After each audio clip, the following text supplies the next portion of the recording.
नमस्कार. पुस्तकाचे नाव एक होता कारभार. लेखिका वीणा गवाणकर. पुढील भाग. बड यांच्या हाताखाली त्याने 3 वर्ष शिक्षण घेतलं. त्या काळात त्याने तयार केलेल्या अनेक कलाकृती इतर विद्यार्थ्यांपुढे आदर्श नमुना म्हणून ठेवण्यात येत. या 3 वर्षांच्या काळात त्याने तयार केलेल्या तैलचित्रांपैकी 27 तैलचित्र आता कारभार आर्ट कलेक्शनमध्ये मांडलेली आहेत. चित्रकलेबरोबर संगीत साधनाही चालूच होती. कॉलेजच्या संमेलनातून निरनिराळ्या संगीतिकांतून तो भाग घेई. त्यावेळी होणाऱ्या त्याच्या सुरेल आवाजाच्या कौतुकापेक्षाही आपण आपल्या सदोष उच्चारांवर अडखळणाऱ्या जिभेवर मात करू शकतो याचाच आनंद त्याला होत असे. चित्रकलेत प्रावीण्य संपादूनही जॉर्जला काहीतरी टोचत होतं. हातून काहीतरी निसटतंय याची टोचणी लागून राहिली होती. आपण कागदावर पानं फुलं नकलून सत्याचा आभास निर्माण करत आहोत. सजीव सृष्टीचा आभास. छे, हे आपलं ध्येय नव्हे. तो अस्वस्थ झाला. दुसऱ्या वर्षी जॉर्ज आपला अधिकाधिक वेळ प्रयोगशाळेत घालवू लागला. लवकरच त्याच्या शिक्षकांना त्याला सांगावं लागलं, तुझं इथलं शिक्षण संपलं. यापेक्षा अधिक दाखवण्याजोगं काही आमच्याकडे नाही. त्याची शिक्षिका श्रीमती बड त्याला चित्रकलेच्या उच्च शिक्षणासाठी पॅरिसला जाण्याचा वारंवार आग्रह करत होती. त्याची ही आंतरिक ओढ चित्रकलेकडेच होती. पॅरिसला जाऊन पुढील शिक्षण पूर्ण करावं असं त्याला वाटे. पण त्याची ती लांबसडक बोटं त्याला हर्मन यायगरच्या शब्दांची आठवण देत. ही बोटं निर्मितीक्षम आहेत, संजीवनी देणारी आहेत. संजीवनी देणं म्हणजे जीवनाचा आभास कागदावर निर्माण करणं नव्हे, सत्याची नकल कागदावर उतरवणं नव्हे, काहीतरी वेगळंच करायला पाहिजे. 1891 साली जॉर्जने सिप्सन कॉलेजचा निरोप घेतला. त्याच वर्षी एम्समधील वनस्पतीशास्त्र व कृषी रसायनशास्त्र या शाखांसाठी नाणावलेल्या आयोवा स्टेट कॉलेजमध्ये प्रवेश घेतला. तिथे प्रवेश मिळविण्यात अडचण आली नाही. श्रीमती बड यांचे वडील तिथे प्राध्यापक होते. जॉर्ज आता जवळजवळ 27 वर्षांचा युवक झाला होता. उंच, धट्टाकट्टा आणि आत्मविश्वासाने पाऊल उचलणारा एक तरुण विद्यार्थी. सिम्सन मधून उत्तम विद्यार्थी म्हणून शिफारस झाल्याने आयोवा स्टेट कॉलेजमध्ये प्रवेश मिळविणं जड गेलं नाही. फीचा आणि वसतिगृहात राहण्याचा प्रश्न सोडविण्या इतके पैसे गाठीला होते. पण अडचण वेगळीच होती. वसतिगृहाचे अधिकारी निग्रो विद्यार्थ्याला ठेवून घ्यायला राजी नव्हते. अमेरिकेचे राष्ट्रसचिव आणि कॅबिनेटचे सदस्य झालेले श्री जेम्स विल्सन हे त्यावेळी आयोवा स्टेट कॉलेजच्या युनायटेड स्टेट एक्सपेरिमेंटल स्टेशनचे संचालक म्हणून काम पाहत होते. त्यांच्या कानी या अडचणीत सापडलेल्या निग्रो विद्यार्थ्याची हकीकत गेली. त्यांनी जॉर्जला बोलावून घेतलं. स्वच्छ अनौपचारिक शब्दात सांगितलं, जॉर्ज, तू अगदी निशंक मनाने आपल्या ऑफिसात राहायला ये पाहू. ऑफिसच्या सामानाची हलवाहलव करून जेम्स विल्सननी एका कॉटपुरती जागा केली.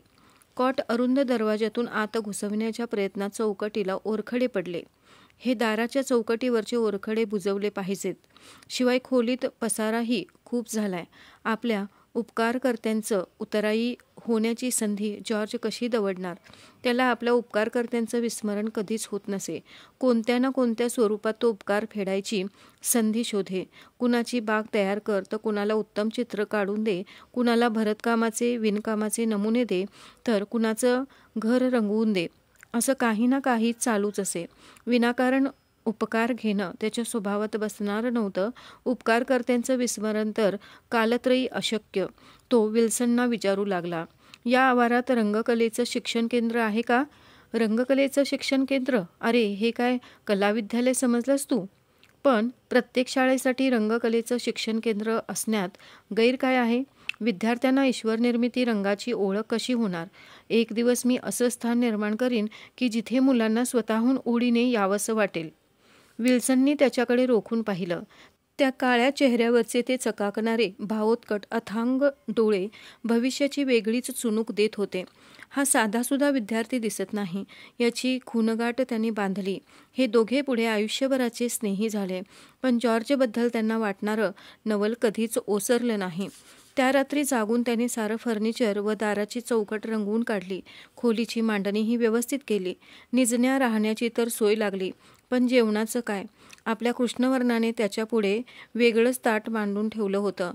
विद्यार्थी मित्रांशी गप्पा विनोद करत वसतिगृहाच्या खानावळीत त्याला जेवता येणार नव्हतं. त्या आनंदापासून त्याला वंचित करण्यात आलं होतं. त्याच्या जेवणाची सोय तळघरातील भटारखान्याच्या कोपऱ्यात करण्यात आली होती. दुःखी मनाने त्याला ही व्यवस्था मान्य करावी लागली होती. त्याची कुणकुण प्राध्यापक बड यांना लागली. त्यांनी लगेच आपल्या लेकीला कुमारी बडला पत्र पाठवून अडचण कळविली. 6 माही परीक्षांच्या धांदलीमुळे श्रीमती बड येऊ शकल्या नव्हत्या, म्हणून त्यांनी आपली मैत्रीण सौ लिस्टन हिला एम्सला रवाना केलं. सौ लिस्टन ताबडतोब एम्सला आली. तिने जॉर्जच्या खानावळ प्रकरणात लक्ष घातलं. जॉर्जला न्याय मिळवून दिला. दुसऱ्या दिवसापासून जॉर्ज इतर मित्रांसमवेत खानावळी जेवू लागला. आठवड्याच्या आत त्या वसतिगृहाच्या भोजनगृहाचं रूपच पालटून गेलं. सारं वातावरण बदललं. त्याच्या समृद्ध ज्ञानाने आणि रुजू स्वभावाने सारं भोजनगृह त्याच्या भोवती नाचू लागलं. त्याने एक नवाच खेळ सुरू केला होता. त्या खेळाचं सातत्य आजही अखंड आहे. त्या खेळामुळेच भोजनगृहाला एखाद्या चिरंतन संस्थेचं महत्त्व प्राप्त झालं आहे. तो खेळ म्हणजे वाढल्या जाणाऱ्या किंवा हव्या असणाऱ्या अन्नपदार्थाची मागणी करताना शास्त्रीय पारिभाषिक संज्ञाच वापरायच्या, तर तो पदार्थ वाढला जाईल. उदाहरणार्थ, साखर हवी असेल तर C12, H22 आणि O11. बटाटा हवा असेल तर सोलानम ट्युबरोझम EE. शास्त्रीय पारिभाषिक संज्ञा माहीत नसणाऱ्या नवीन विद्यार्थ्यांची अडचण होई. मग ते बिचारे उपासमार टाळण्यासाठी जॉर्जकडे धाव घेत. जॉर्जच्या शेजारची खुर्ची मिळविण्यासाठी प्रत्येकाची धावपळ उडे, कारण जॉर्ज महाशय या संज्ञांचे चालते बोलते कोश ग्रंथच. या कॉलेजात जॉर्जने वनस्पतीशास्त्र, भूमिती, रसायन, प्राणीशास्त्र इत्यादी विज्ञान शाखांचा अभ्यास केला. रसायनशास्त्राची त्याला विलक्षण गोडी लागली होती, कारण बऱ्याचशा कांना उत्तरं मिळू लागली होती. काची उत्तरं शोधण्यासाठी अनेक गोष्टींचं पृथक्करण करून बघण्याची सोय या शास्त्रात होती. कोणत्याही तत्वाच्या मुळाशी जाऊन अभ्यास करणं हा त्याचा स्वभावविशेष. त्याला रसायनशास्त्राच्या अभ्यासाने पुष्टीच मिळाली. रसायनशास्त्राचा त्याचा व्यासंग वाढला. आपल्या पोटापाण्याचा उद्योग सांभाळून, अभ्यासाचा व्याप सांभाळून त्याचं कलासक्त मन हौस भागवून घेई. कलागुणांना वाव असणाऱ्या कॉलेजच्या कार्यक्रमात तो भाग घेई. एकदा एका संगीत कार्यक्रमात तो इतका तयारीने गायला की बॉस्टन कन्सर्व्हटरी ऑफ म्युझिक या सभासदाने त्याला संगीताच्या अभ्यासासाठी शिष्यवृत्ती देऊ केली. पण संगीतकला निपुण होणं हे त्याचं ध्येय नव्हतं. आपल्या कार्याची तड चित्रकलेची वा संगीताची आराधना करून लागणार नाही याची त्याला पूर्ण जाणीव असल्याने त्याने ही शिष्यवृत्ती नाकारली. गेल्या अनेक वर्षांच्या आपल्या वैगुण्यावर अडखळत बोलण्यावर त्याने यशस्वी मात करून दाखविली होती. आयोवा स्टेट कॉलेजमध्ये विद्यार्थ्यांसाठी सैनिकी शिक्षणाचा विभाग होता. त्यात त्याने आपलं नाव नोंदवलं. त्याची वृत्ती लष्करी नव्हती. शिवाय तो निग्रो असल्याने लष्करी अधिकारी कधीही बनू शकणार नव्हता, हेही तो जाणून होता. परंतु गणवेश आणि संचलनाचा वाद्यवृंद याचं त्याला मनस्वी आकर्षण होतं. त्याच ओढीने तो सैनिकी शिक्षण विभागात दाखल झाला. वर्षानुवर्ष धोबीकाम करण्याने, ओनवर राहून कपडे धुतल्याने त्याच्या खांद्यांना बाक आला होता. चालताना कुबड आल्यासारखं दिसे.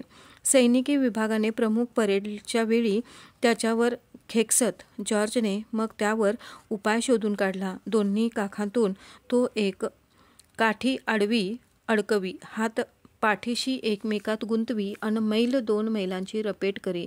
अगदी मन आकर्षून घेणारी वनस्पती किंवा एखादा आगळा दगड दिसला तरी वाकून उचलण्याचा मोह टाळून तो गुडघ्यावर बसे, पण काखाखालची काठी काढत नसे. आयोवा स्टेट कॉलेजमध्ये प्रवेश मिळवणाऱ्या या पहिल्याच निग्रो विद्यार्थ्याने विद्यार्थी दशेत सर्वोच्च मिळवू शकणारा कॅप्टनचा हुद्दा मिळविला. हा हुद्दा मिळवणारा तो पहिलाच निग्रो असावा याचं कौतुक करताना त्याचे करडे शिक्षक जनरल लिंकन म्हणाले, या लायक आणि गुणी विद्यार्थ्याने स्वतःच्या गुणांवर आणि जिद्दीवर हा किताब मिळविला आहे. त्याच्या या यशात कोणाचाही वाटा नाही, कोणाचाही हातभार लागलेला नाही. गाण्याची आणि चित्रकलेची त्याची आंतरिक ओढ त्याला मधूनच केव्हा तरी अस्वस्थ करत असे. मग तो एखाद्या सुट्टीत श्रीमती बर्डकडे जाऊन चित्रकलेचे धडे गिरवी. याच दिवसात जॉर्जने न्यू मॅक्सिकोच्या वाळवंटात पाहिलेल्या यका वनस्पतीच्या रेखाटनावरून एक चित्र तयार केलं. आणखीही बरीच चित्र रंगवली. संचालक श्री विल्सन यांच्या कानी जॉर्जच्या चित्रकलेतील नैपुण्याची खाती आली. प्राध्यापक बर्ड यांच्याकडून त्याच्या कन्येने श्रीमती बर्डने जॉर्जची केलेली प्रशंसा त्यांच्या मनात जिज्ञासा निर्माण करून गेली. निसर्गदत्त बहुमोल देणगी बाजूला सारून हा कलावंत कृषीशास्त्राच्या मागे का लागला आहे ही शंका त्यांना गप्प बसू देईना. शेवटी विल्सन यांनी जॉर्जला विचारलंच, थोडे दिवस हा अभ्यास बाजूला ठेवून तू चित्रकलेचं किंवा संगीताचं शिक्षण का पुरं करत नाहीस? जॉर्ज विनम्रपणे उत्तरला, कारण कृषीशास्त्राच्या अभ्यासाचाच उपयोग माझ्या बांधवांना होण्यासारखा आहे. जॉर्जच्या उत्तराने विल्सन चकित झाले. त्यांना आपल्या या विचारी आणि सुजाण विद्यार्थ्याचं कौतुक वाटलं. त्यांचा जॉर्जविषयीचा सद्भाव उत्तरोत्तर वृद्धिंगतच होत गेला. विनामूल्य भेट स्वीकारायची नाही, परतफेड करता येणार नाही असे उपकार घ्यायचे नाहीत हे त्याचं व्रत सर्वश्रुत होतं. पण आपल्या या वृत्तीला मुरड घालून प्राध्यापक विल्सन यांचं सारं म्हणणं मात्र त्याला निमूटपणे ऐकावे लागे. वेळप्रसंगी दमबाजी करून विल्सन त्याला आपली मदत स्वीकारायला लावत. जॉर्जच्या पायातले बूट अगदीच जीर्ण झालेले दिसले की ते $2 काढून त्याच्या हातात ठेवत आणि करड्या आवाजात सांगत, आत्ताच्या आत्ता जा आणि नवीन बूट आण, चल निघ. जॉर्जला मुकाट जावं लागे. अतिशय प्रेरणादायी अशी ही जॉर्ज वॉशिंग्टनची कहाणी ऐकताना एक नवीन ऊर्जा मिळत असते. अशीच जॉर्ज वॉशिंग्टनची पुढील कहाणी आपणास ऐकायची असेल तर नक्की चॅनलला सबस्क्राईब करून लाईक आणि शेअर करा. धन्यवाद.